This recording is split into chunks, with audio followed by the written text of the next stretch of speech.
Things change, but Deer Park Natural Spring Water is a constant you can count on, bringing you the essence of home for 150 years and counting. Sourced from carefully selected springs, Deer Park Natural Spring Water has naturally occurring electrolytes for a crisp, refreshing taste.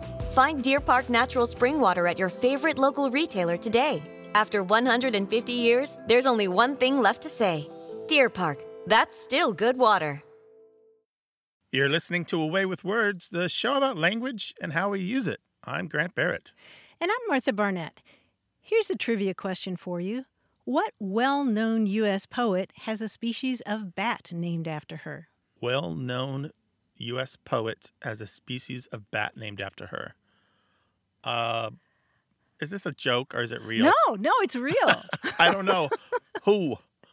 Well, it's Nikki Giovanni. Nikki Giovanni? Yes. Over her long career, she earned a whole lot of awards like the Langston Hughes Medal. She was nominated for a Grammy for Best Spoken Word Album. But she also has a species of bat named after her, Micronycteris giovannii. Because in 2004, Robert Baker, who was a biologist at Texas Tech there in Lubbock, discovered a new species of Micronycteris, and this is a bat that's also known as the leaf-nosed bat. And he was a huge fan of Nikki Giovanni, and he wrote at the time, I decided to choose someone whose life work I respected immensely, but that I'd never had contact with. It was a way of going outside of my own world. So Robert Baker wrote to Nikki Giovanni, and he basically said, you don't know me, and this isn't a joke, but I want to name a bat after you. And Nikki Giovanni was delighted. She told the Washington Post, it's really cute with big ears and little eyes, and it hangs out in the rainforests of Ecuador. Oh, yeah, I would be honored as well. Yeah. What a tribute to have a species named after you. Yeah. I mean, he really felt like he was conferring a gift. You know, there are millions and millions and millions of stars, but there aren't that many animal species, so it's kind of a big deal. And instead of naming it after himself. Yes, to name it after a poet. I just thought that was lovely. He has her work up on his office walls, and I really love that. And I also love learning the word nose leaf. Nose-leaf is that thing on these bats. It kind of looks like a little leaf. It is really cute, this little structure that may help them with echolocation. Oh, exciting. I've always been thrilled to learn more about echolocation. I wish I could do it. Names are part of language, and this show is about language. Tell us about the names in your lives. What have you named the kids, the dog, the car, the refrigerator? 877-929-9673 or on Twitter at WAYWORD. Hello, welcome to Away with Words. Thank you. I appreciate it. My name is Nancy Hasty, and I live in North Carolina. Hi, Nancy. Welcome to the show. What can we do for you, Nancy? I live in Appalachian Mountains, and we had a phrase that I grew up with, a spell. It was like, well, what is a spell? And it's like, well, you go visiting for a spell. You sit down a spell. If you're tired, you're having a sinking spell. Talking about the weather, you might have a dry spell or a wet spell. And it wasn't any definite period of time, but growing up, we just kind of knew what a spell was. And I was just curious about that because spell doesn't have anything to do with spelling a word. Yeah, we're talking about the word S-P-E-L-L, spell. And as you said, it's completely different from the spell meaning to put together letters to form a word. It's different from the spell in spelling bee or to cast a spell on somebody. The spell that you're talking about, a period of time, is an entirely different word that just happens to look like those other words. And here's the story behind that. That kind of spell, the kind of spell you're talking about, It comes from a very old Germanic family of words that includes the Old English word spalla, which means substitute. And in the 16th century, spell meant to take the place of somebody, to substitute for somebody doing a task, and to let the other person rest. And you still hear that today, right? You say, here, let me spell you for a while. You're raking leaves or something, right? And you say, here, hand me the rake, let me spell you for a while. And over time, it came to mean simply a continuous period of work. Oh. Like sailors on a ship who are taking turns, some of them are above deck and below deck, and then they switch. They're spelling each other, and they're doing it for a spell of time. And by the 18th century, a spell simply meant a period of time. And as you said, it could be like a hot spell or a cold spell, or set a spell. And I also wonder if you've heard spell used to mean, just a little ways up the road. Only if it were somebody walking a spell. Oh, walking for a spell. Yeah. Okay. Yeah. All right. Yeah, because I know sometimes in Appalachia you might say, oh, it's just a spell up the road. So your instincts were absolutely right. That is so interesting. Sounds like Martha has left you satisfied. I'm glad that you called. Okay, and you don't have anything to add. Martha took this one. She covered it 100%. Well, you can take a break. Go have a cup of coffee. I'm just going to sit here a spell while Martha does the job. Oh, okay. Well, you set a spell then. Okay. Well, we're glad that you'd spend a spell with us, Nancy. Thank you, Nancy. Bye-bye. Okay. Thank you so much. Right. Bye-bye. Bye-bye.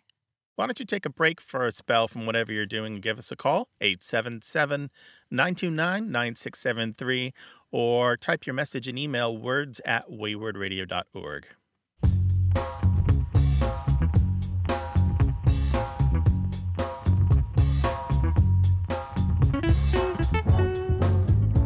If you're ever in South Africa and you want to express gratitude in a fun, informal way, there's a rhyming phrase you can use. It's dankie op 'n plankie, which literally means thank you on a board. Donkey is of course, thanks. On a plunky. Yeah, donkey on a plunkie. And plunky is like our word plank. Yes, exactly. Thank you on a board. Donkey on a plunky, give us a call, 877-929-9673. Hello, you have a way with words. Well, hey, this is Robin from Jacksonville, Florida. Hey, Robin, welcome. Hi, Robin. What can we do for you? I've wondered this for quite a while, and I overheard somebody in the grocery store the other day, so it brought this all back. My parents grew up in very small southern Utah towns, and so I didn't know if it was from there, but we had always used the word unthaw. And so I wasn't until probably in my 40s that somebody corrected me and said, no, you don't need to go home to unthaw the hamburger. You just need to thaw it. And so this was a big revelation to me.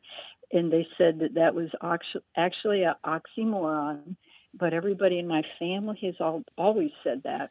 I felt kind of embarrassed, so I started learning to use the word thaw. But just the other day, I was in line somewhere, and I overheard somebody say it also. So I think it's pretty common, but I'm not sure, and just wanted to know more about that. So you might say unthaw, UNTHAW, the frozen hamburger, instead of thaw, THAW, the hamburger, meaning to unfreeze it. Right, or unthaw anything. The car engine needs to unthaw. Right, so warm it up. Uh-huh, you got it. You're not alone, Robin, if that's any consolation. It's not just you, and it's not just your family, and it's not just that person in line. Unthaw has been in regular and repeated use for more than 400 years. How about that? That's exciting. Yeah. Wow. Unthaw is such an interesting word that it's one of a set of verbs that has been studied by linguists. Although we were taught when we were in school that the prefix un, negates or inverts whatever it's attached to, there's also another thing that it does. Sometimes it simply emphasizes the action. That makes sense. Yeah. So there was a group of verbs in the 1600s, the 15th and 1600s, where they didn't need the un, but the un was added.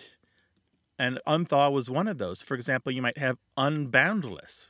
Well, if someone's energy was unboundless, it was also boundless. You don't need the un. What is happening with that un? It's emphasizing the boundlessness, right? Okay. Or Yeah. if somebody is unhelpless, they're helpless. Why do we have the un? Well, we're emphasizing the helplessness. And they're unrestless or unremorseless or unwitless. All of these uns there aren't negating and they're not inverting. They're emphasizing what they're attached to. Okay. Yeah. So, Robin, there was no reason for you to come unraveled in the grocery line. That's another one of those words. Yeah. Well, and I think because I explained to the lady, I said, I'm going to tell you something that somebody told me about 20 years ago, but you can just say thaw and not unthaw. Yeah, thaw. And she looked incredulous because I think you feel kind of embarrassed, like, wow. But and I taught it to the kids too. So anyway. Yeah, thaw is a great choice. There's nothing wrong with thaw. I would use thaw. If you want to use thaw, go ahead and use thaw. It probably is the better choice, certainly in formal writing. If you're talking on television or writing for an audience, definitely use thaw. But in everyday speech, unthaw does the job and has for hundreds of years. There are other words like this in everyday speech that maybe haven't occurred to you besides ravel and unravel, meaning the same thing. There's also unpeel and peel. Do you unpeel an orange or do you peel it? Oh my gosh. Oh, that's another one. Do you loosen a screw or do you unloosen it? Okay. And you'll find in everyday language we have a ton of these. And now that I've pointed it out, you're going to see them everywhere. Absolutely. And just remember that un isn't only negating or inverting. Sometimes it's emphasizing. And that's what we weren't necessarily taught in grade school when we were taught about prefixes. So for some reason, we're not taught that early on in our education. So we have to learn it as adults that sometimes un-emphasizes. Okay. Now, I have purposely not done this. If I go now look up in the dictionary unthaw, will it be there? Yes. Yes, it will. Okay. It'll probably be marked as informal or a dialect. Okay. Very good. Well, thanks, guys. This is very informative. Yeah, our pleasure, Robin. Thanks for calling. Take care. Glad to help. You betcha. Bye-bye. Bye-bye. I got that list of unverbs from the 15 and 1600s from the linguist Larry Horn, that's Horn. And he has written at length on the topic of unverbs. And so if you search his name and the word unverb, you'll come up with some of his great writing on the subject. And you'll learn that there's more to un attached to verbs than just negating. It's really interesting stuff. There always is, isn't there? There absolutely is. We should do a show about that. Great idea. And you can help us out. Give us a call, 877-929-9673 with your language questions, or send them to words@waywardradio.org. This show's about language examined through family, history, and culture. Stick around for more of A Way with Words.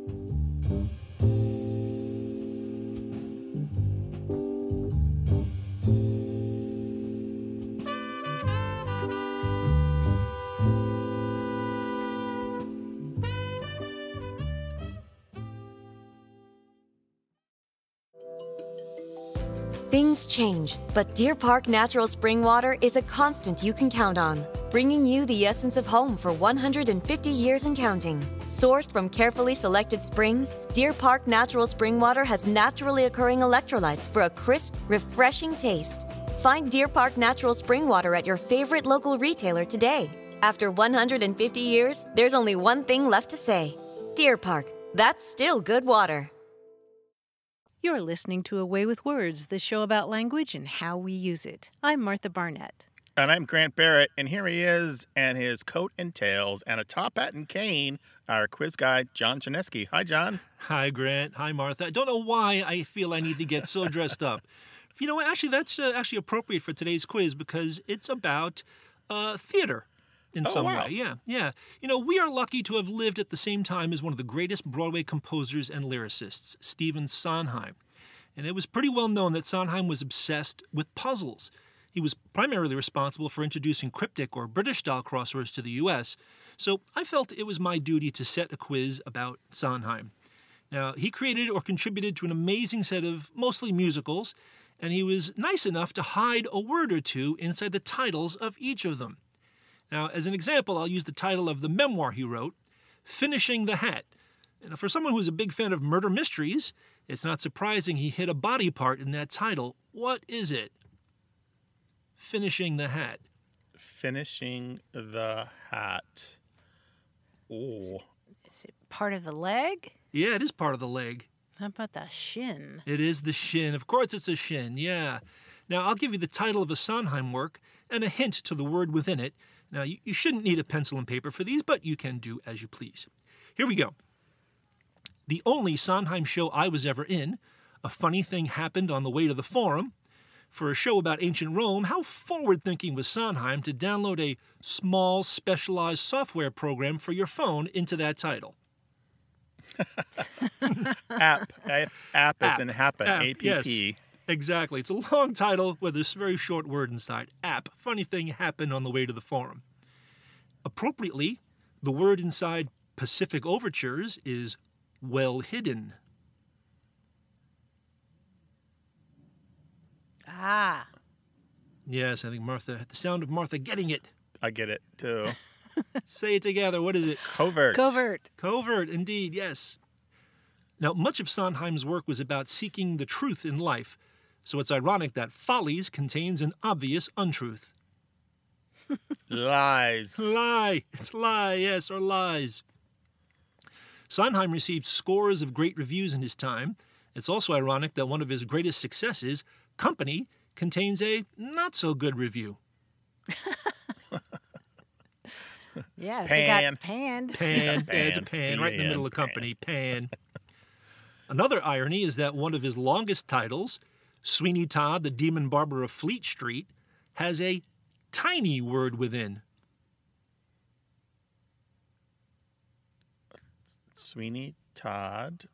Oh, well, weenie, but How about just we? Yeah, just we. Yeah. Finally, Sondheim was adept at all sorts of characters, and in Assassins, quite a few of them had cheek. well, ass. Well, it's not that kind of cheek. It's the other kind of cheek. Sass. It is sass. Yes, very good. Assassins. Well, I mean, that's my little tribute to Stephen Sondheim. We appreciate all his work. Indeed, and we appreciate your work as well, John. So Thank thank you. you very much. Thanks, John. Thank you, guys. And we'd appreciate talking with you about any aspect of language whatsoever. So give us a call, 877-929-9673, or send us an email. The address is words@waywordradio.org. Hello, you have a way with words. Hello, how are you? My name is Todd Hartley from St. Pete Beach, Florida. How you doing?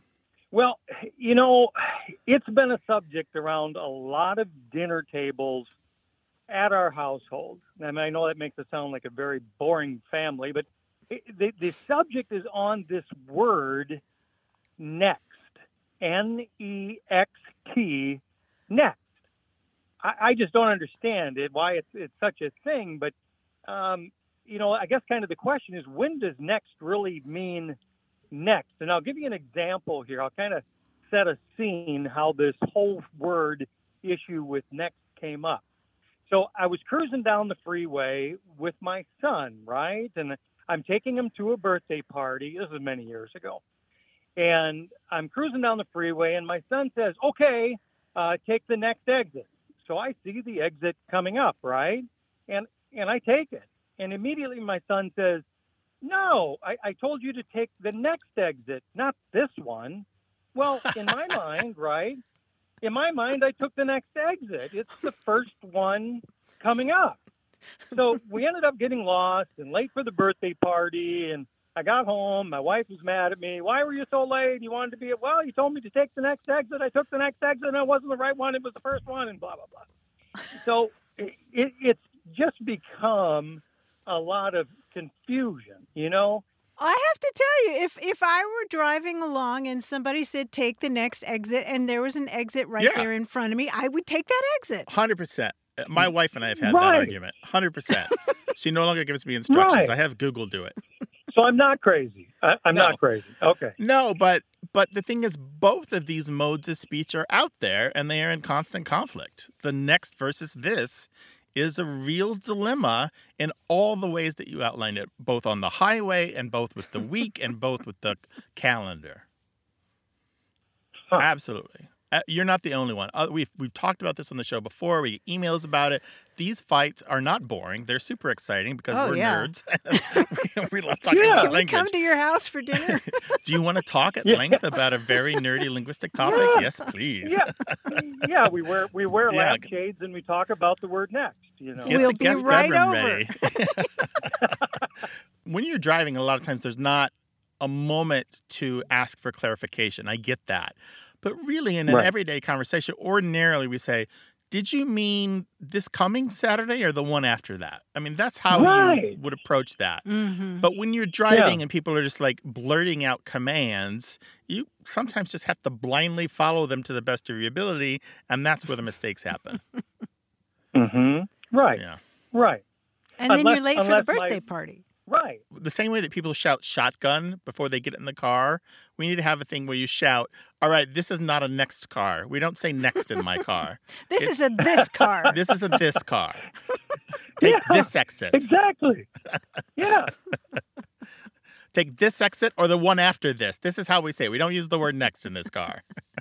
Yeah, that's exactly right. So I guess it comes down to you just have to really make sure you have clarification when you use that word.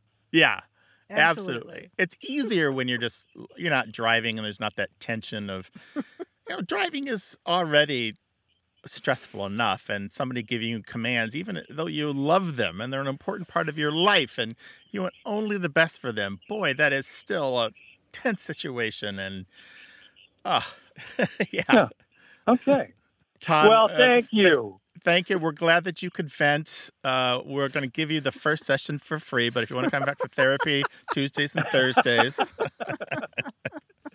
Well, thank you. I appreciate the clarification, and I guess until next time, we'll talk again. Right.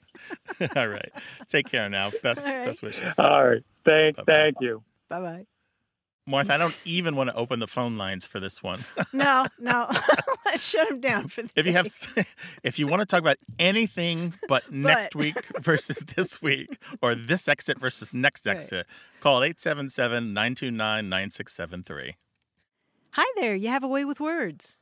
Hey, my name is Judy, and I live in Fort Worth, Texas, half the year, and in the other half I live in a little town called Frankfort, which is in Michigan, a harbor town near Traverse City.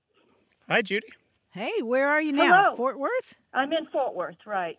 So my question is about not a particular word or expression. It's more about reference sources. I'm trying to write a historical fiction. And it'll be located in Michigan. My characters were living from Civil War times through the 1940s. And what I'm looking for, I'm such a rookie at this, is the way they talked, their vernacular. And I'm wondering, I imagine you guys have this huge reference library, and I'm just wondering, where does someone like me go look for that kind of information? Well, we do have a big reference library, both physical and digital. This is a great question. Martha, I get so excited when we get this question. Oh, yeah, and we do. I just love the idea that there is another writer entering the world. It's just a great thing to have one more writer launching. So congratulations to you.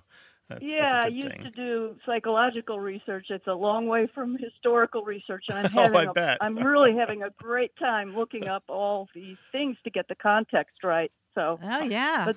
That background sounds like it'll come in handy for sure. But yeah, you're right. You don't want anachronisms creeping in. So, Grant? There's a couple ways to stop that. But the first thing I want to say is your goal should be effect rather than historical accuracy.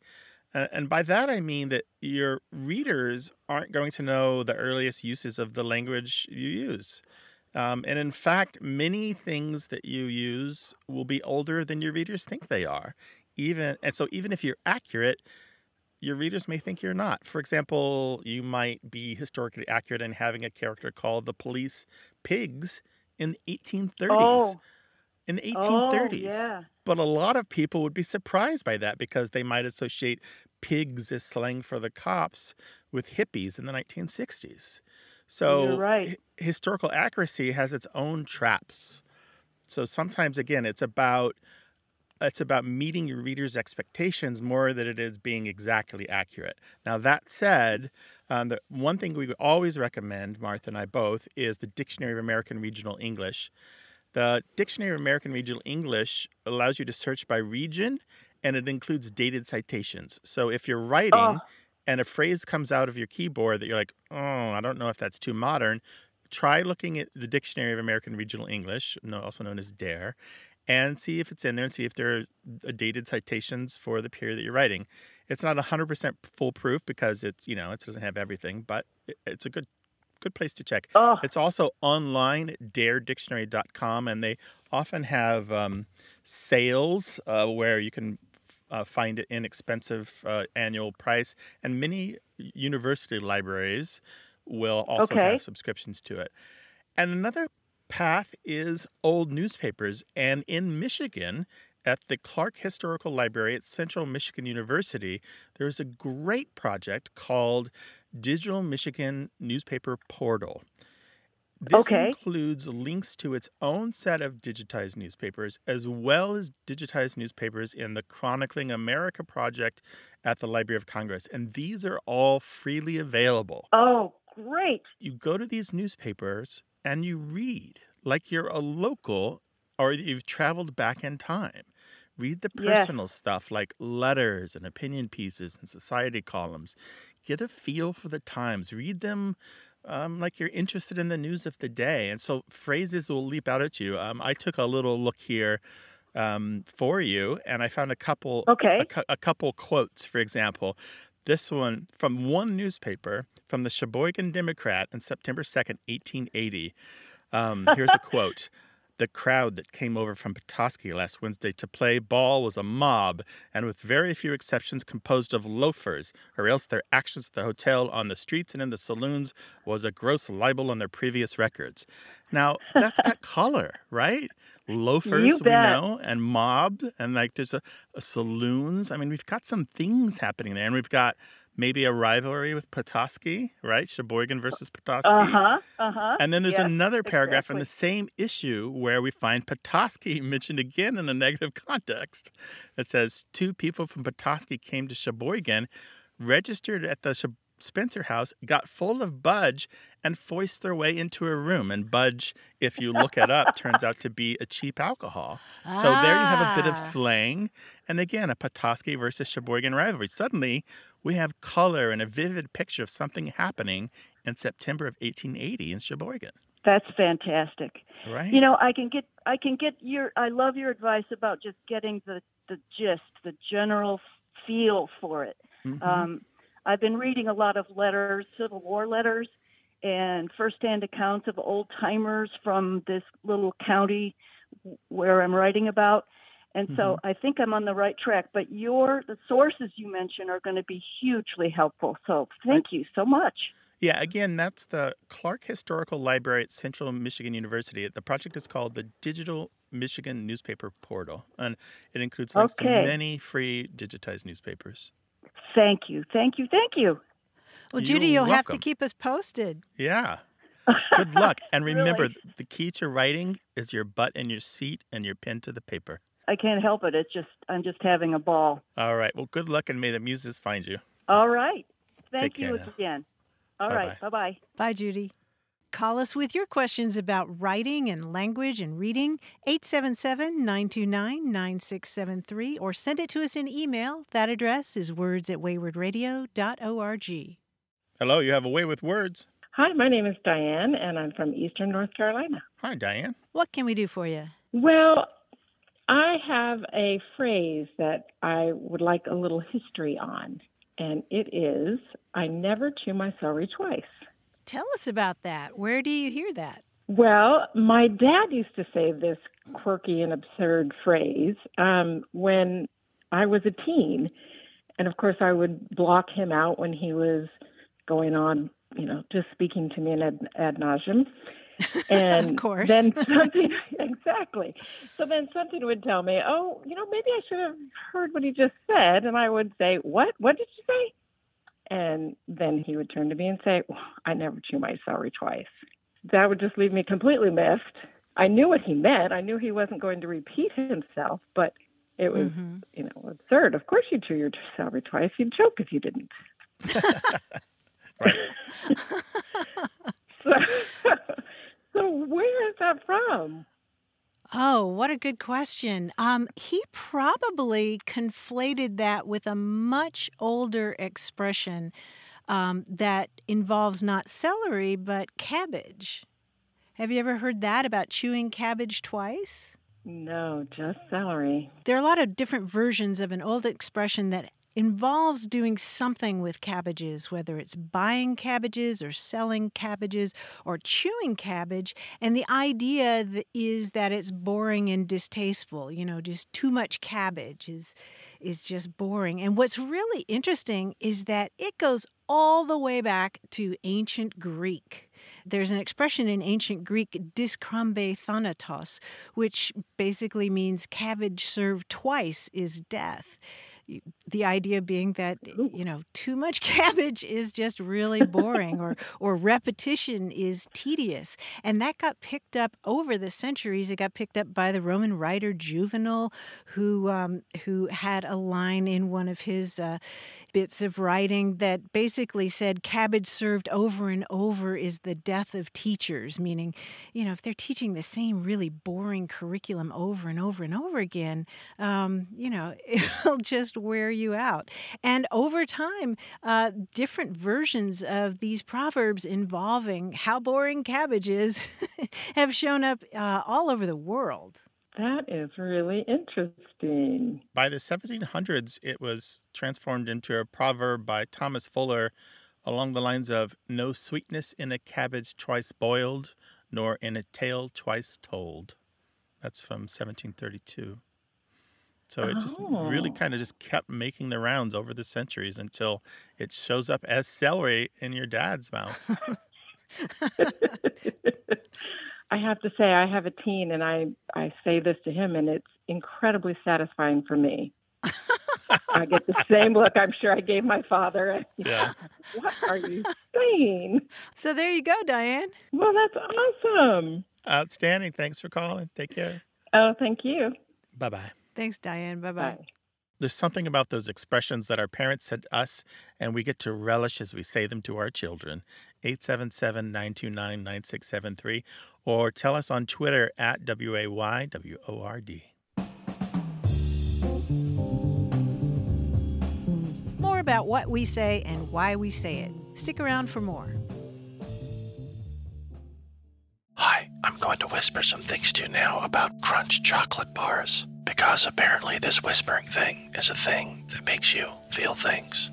It's saying something crunchy is coming in the candy wrapper language. Imagine your tongue hiking up those crispy, rocky ridges. Now, drum roll, please. Wow, that's good. Crunchy, munchy chocolate doesn't whisper. Turn up the fun with Crunch. You're listening to Away with Words, the show about language and how we use it. I'm Grant Barrett. And I'm Martha Barnett. One of the loveliest threads I've ever read on Twitter was started by New Yorker writer Jelani Cobb. And he asked, tell me about your first library card. And Grant, I read those words, and wow, that instantly sent me back in time. My first library card was made out of stiff white cardstock, and it was folded over, and it had the insignia of the Louisville Free Public Library on one side, and inside it had my very own name. And more than anything, more than the card, what it got me thinking about was my weekly trips with my mom and my little brother Jim all the way downtown to the main library branch. And this was this stately edifice in the middle of Louisville. It had smooth marble floors and soaring arches and painted frescoes way up high. It was about as ornate as you would expect a building from 1906 to be, you know, that gem, that crown jewel of the city. And when you went in, there was just something different about that building, a different smell, different sounds echoed through the building. The floors were really shiny and worn smooth. And then off to the left was the children's library. And when I think about that, I always think about the physical weight of the books in my arms, because every week we would check out the maximum number of books, which I think was 20 per child. Of course. You know, and so you'd grab them all. And what I remember so specifically is trying to get my arms all the way around them to carry them to the car. And sometimes it was really, really hard. But I think back to that now and I think, you know, I was trying to get my arms around so much more. Mm-hmm. It wasn't the physical books. It was the content within. Yes, yes. Do you remember a first library card? I don't think I ever had library cards, but boy, I remember every library with clarity. I remember the middle school library where I checked out the Tolkien books again and again and pored over the maps in the back that he had drawn with his own hand. I remember the bookmobile that pulled up to the second grade library. I remember checking out every single one of the Wizard of Oz books. You know, it was not just the one that the movie was made from, but it was the other, 11? All of those books. I remember the one that was just down the street in high school where I worked my way down shelf after shelf after shelf, just started at one end and checked everything out all the way to the other end, and then went to the shelf below and worked back to the other direction just because I could. And again, just like you, I checked out maximum number of books, and they would never let me go past it.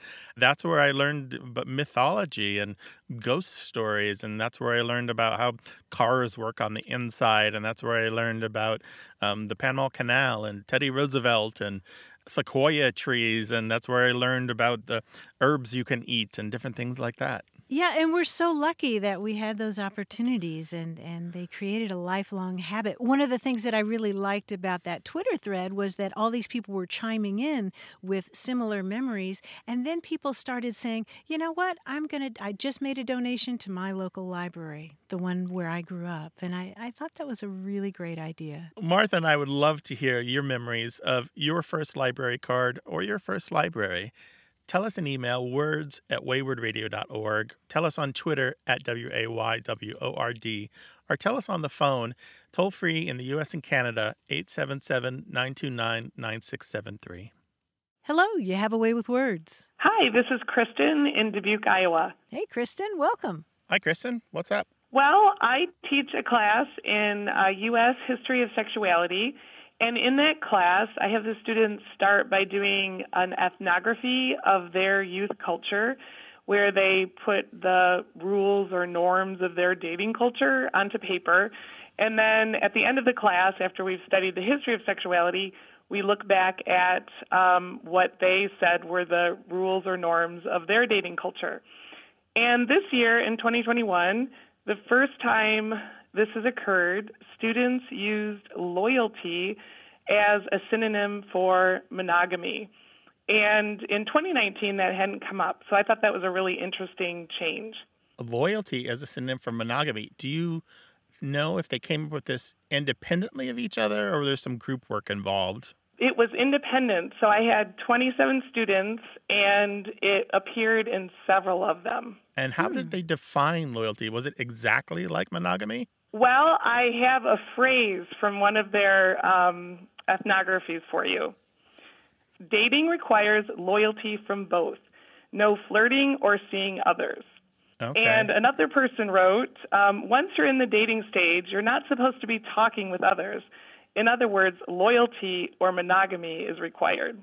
So instead of monogamy just being about being with one person, they're adding on additional ideas. It's not just about one partner, but it's also about, like, don't look.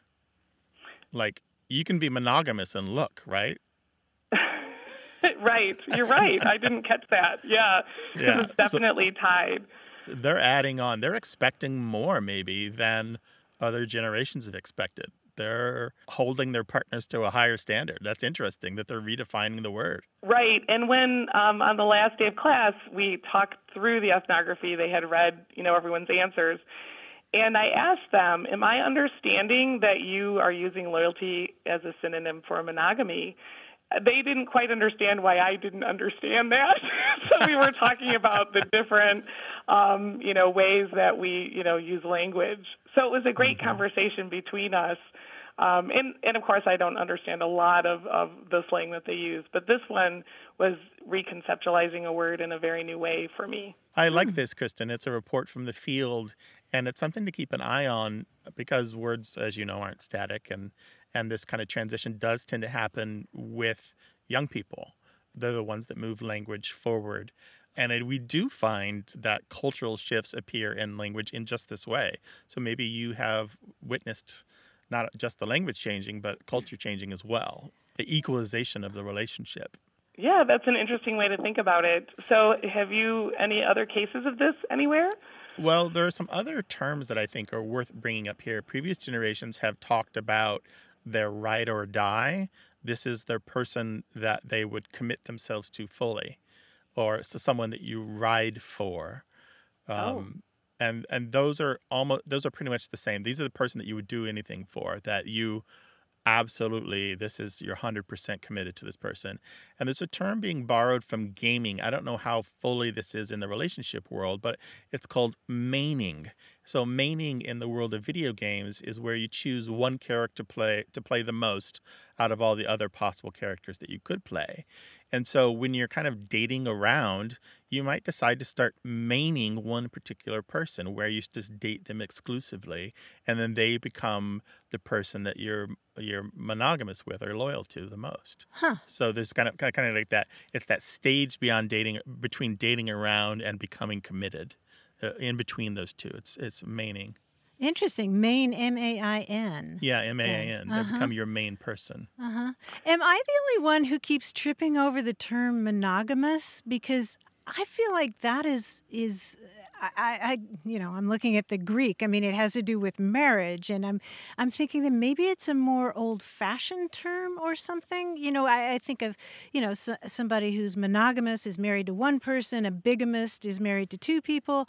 I have to wonder if that's part of it. Yeah, if part of the evolution is moving to loyalty or faithfulness or away from that term monogamous, which to me sounds a little bit more, I don't know, clinical? Clinical, that's the word I'm looking for.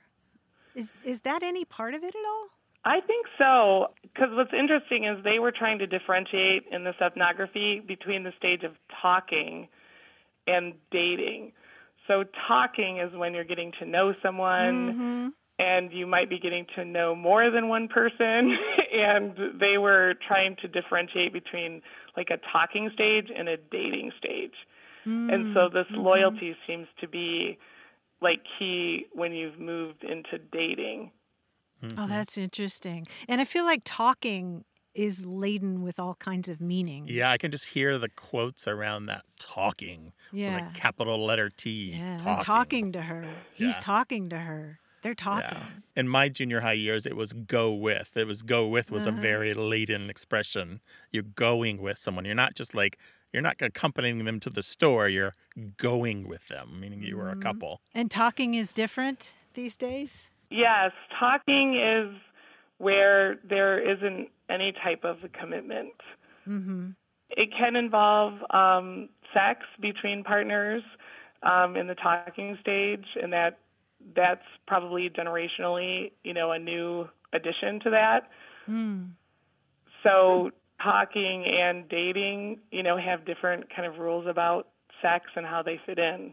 Well, I love this report from the field, Kristen. I love this interface between culture and language, and we'll look for more from you in our inbox. So do tell. Oh, that would be a lot of fun. So thank you so much. It's nice to talk to friends today. We're delighted to take your call. Take care and be well. Yeah. Okay. Okay. You too. Thanks. Bye. All right. Thanks, Bye-bye. Kristen. And we love getting those data points from folks in the field. Yeah. So if you have one, give us a call, 877-929-9673, or send it to us in email. The address is words@waywardradio.org, or hit us up on Twitter @wayward.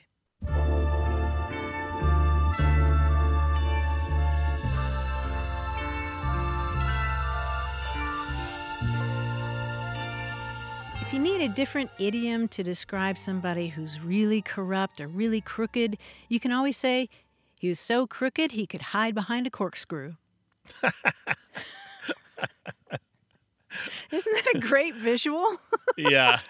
That reminds me of my favorite one. It's calling something a revolving s.o.b. He's an s.o.b. no matter which way you look at him. Revolving s.o.b. That's good.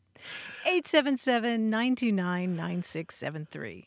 Hello, you have a way with words. Hi, this is Daniel Vitullo.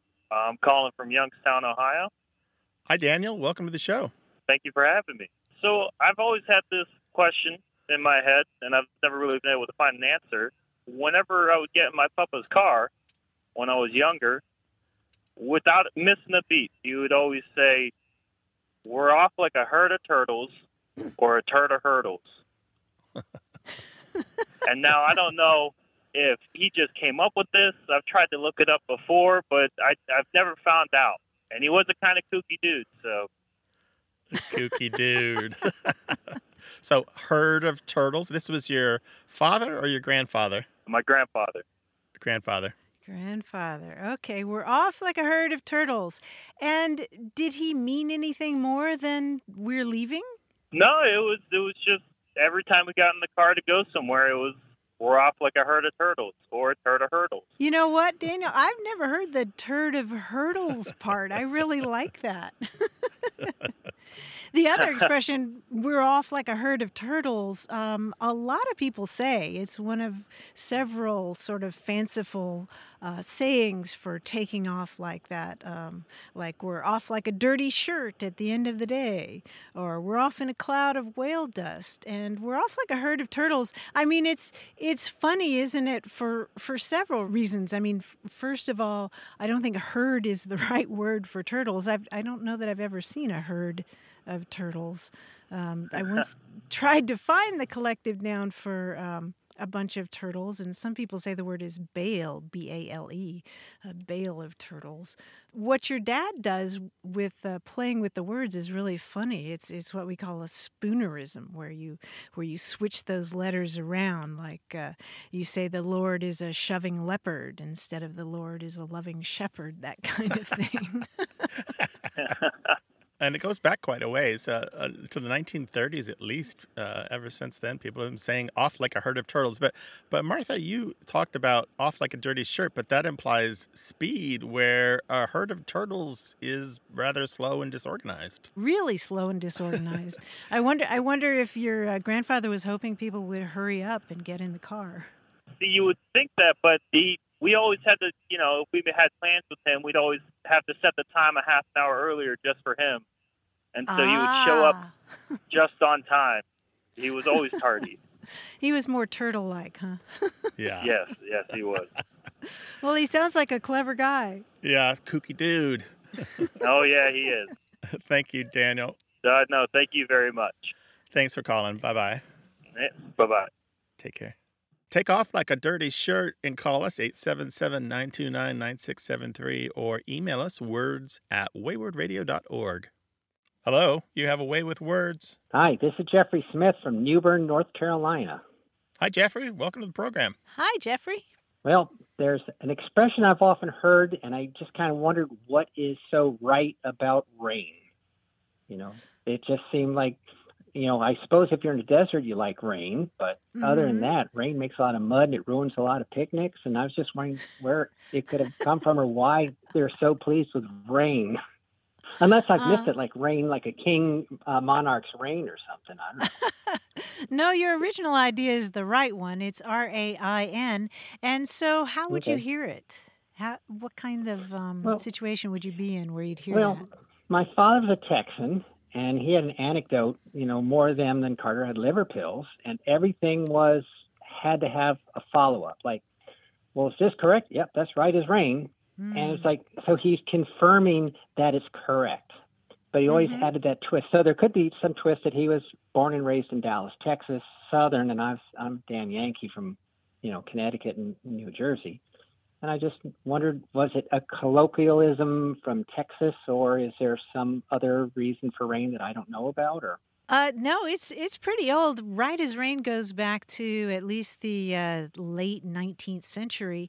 And there were actually a lot of expressions like this, like right as a book, or right as nails, or right as the bank. But this is the one that survived. And I'm thinking that it's probably just because of the alliteration, the two R's there, right as rain.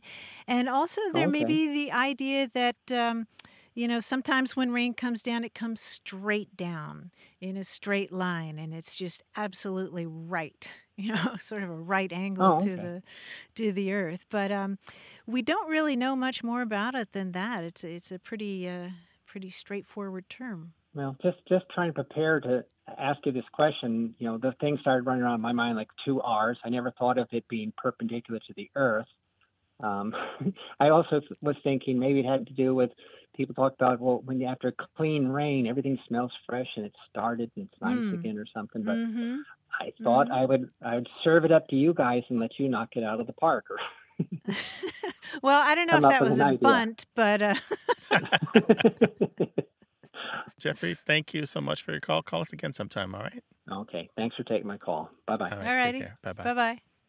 Jeffrey mentioned having more of something than Carter has pills. Well, Carter was a brand name, and Carter sold liver pills, and you can find out more information about that and thousands of other things on our website at waywardradio.org. Thanks to senior producer Stephanie Levine, editor Tim Felton, and production assistant Rachel Elizabeth Weisler. You can send us messages, subscribe to the podcast and newsletter, and catch up on hundreds of past episodes at waywardradio.org. Our toll-free line is always open in the U.S. and Canada, 877-929-9673, or email us words@waywardradio.org. A Way with Words is an independent production of Wayward, Inc., a nonprofit supported by listeners and organizations who are changing the way the world talks about language. Many thanks to Wayward board member and our friend Bruce Rogo for his help and expertise. Thanks for listening. I'm Grant Barrett. And I'm Martha Barnett. Until next time, goodbye. Bye-bye.